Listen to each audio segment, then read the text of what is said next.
Do not use a refrigerator or cabinet is often one of the easiest places to get it. Keeping track of alcohol in your home and storing it in a locked fridge or cabinet can help prevent underage drinking. Secure your alcohol. Prevent underage drinking. Please visit mountainstrongwnc.org. Brought to you by Mountain Project and funded by the North Carolina Department of Health and Human Services.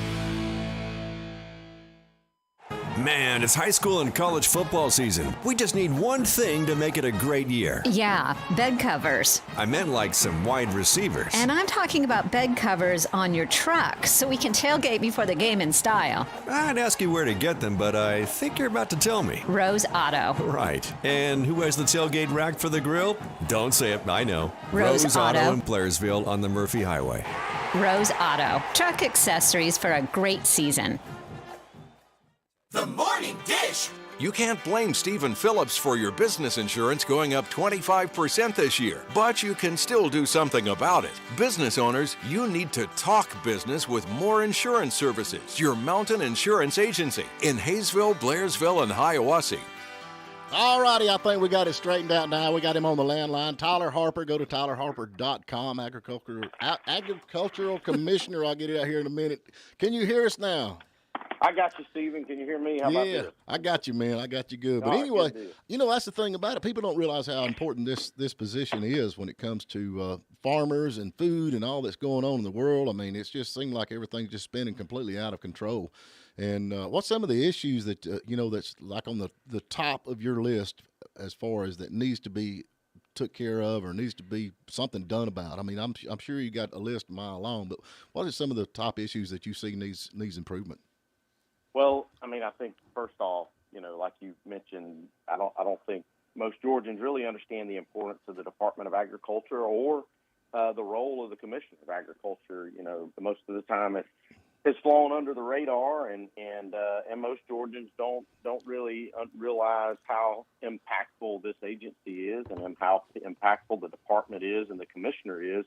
But to sum it up real easily, the Department of Agriculture and the ag industry impact every Georgian every single day, from the gas pumps to the grocery stores and everywhere in between. And, for us, it's ensuring that we're doing what we can to allow our farmers and producers to be successful across this state. And as we talked about earlier, me being a farmer myself and being involved in the industry, I'm paying those record high fuel prices, record high diesel prices, record high fertilizer prices, feed, seed, and everything in between. And inflation and the economy has really impacted agriculture and impacted farmers and producers across this state. We've got to work to ensure that we have the right policies in place to allow them to be successful, to allow them to thrive and allow our family farms to survive.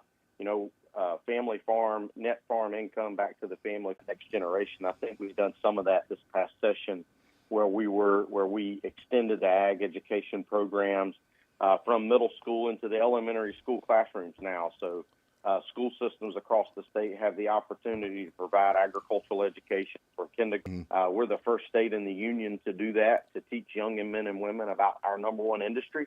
But I think at the same time, we've got to continue to invest in that and teaching our young men and women that there's a lot more involved in agriculture, and there's a lot of ways to be involved in agriculture. And we need all of those to be involved, from assistants to veterinarians, but we also need farmers and producers, and we need to continue those operations, and we've got to find ways to address those barriers. And a lot of times those barriers are things like access to capital, that can be very difficult for new and beginning farmers, because agriculture is a very capital intensive industry, and so those are things we've got to work on and find ways to address, and we've got some ideas on how to address some of that, and I'll look forward to working with the General Assembly and the governor and finding ways to help ensure that we allow agriculture to continue to be successful and allow ways for new generations to get involved. Well, that's the thing, man. I mean, if you don't have food, what the heck? Yeah, we got to eat. Yeah, people just think you go to the grocery store and it's there, but they got to realize what it takes. The farmer, they take the biggest hit, because I feel like they get the less cut of whatever they're producing than anybody else involved in the chain, which is kind of sad. Well, and I said that a second ago. You are right. I mean, when you look at the share of the retail dollar back to the family farm, just in the last 10 years, it has declined almost 20%. Mm-hmm. So the farmer gets 20% less today than they were getting 10 years ago.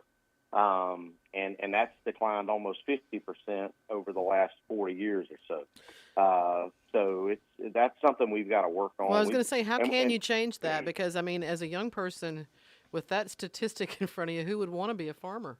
I mean, who'd want to carry that on?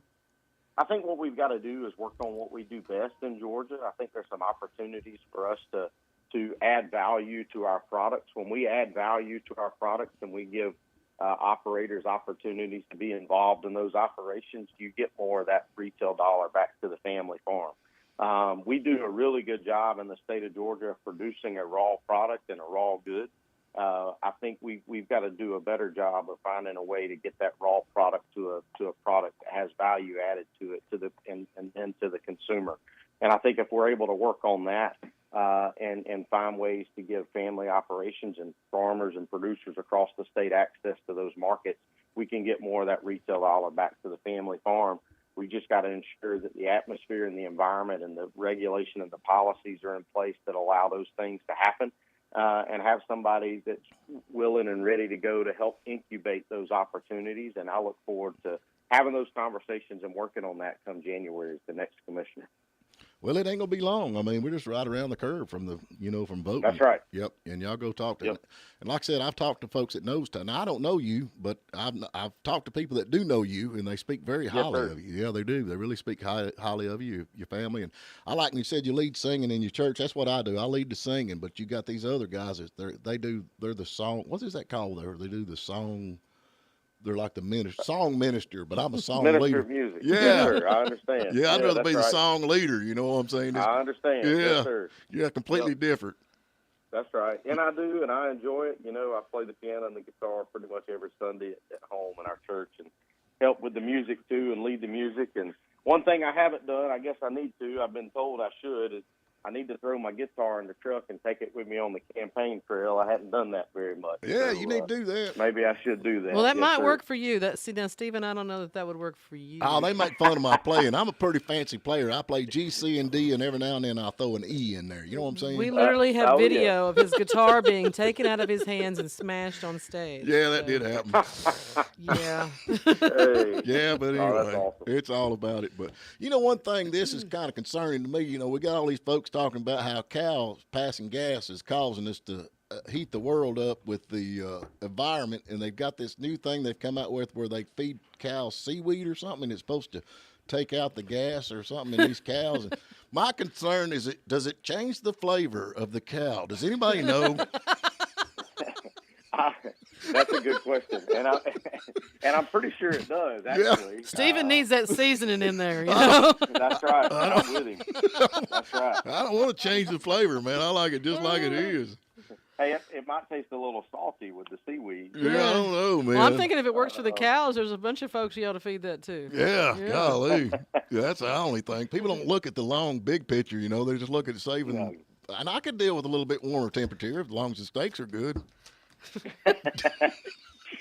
Well, you do get at a point though that we're at a point where we're blaming livestock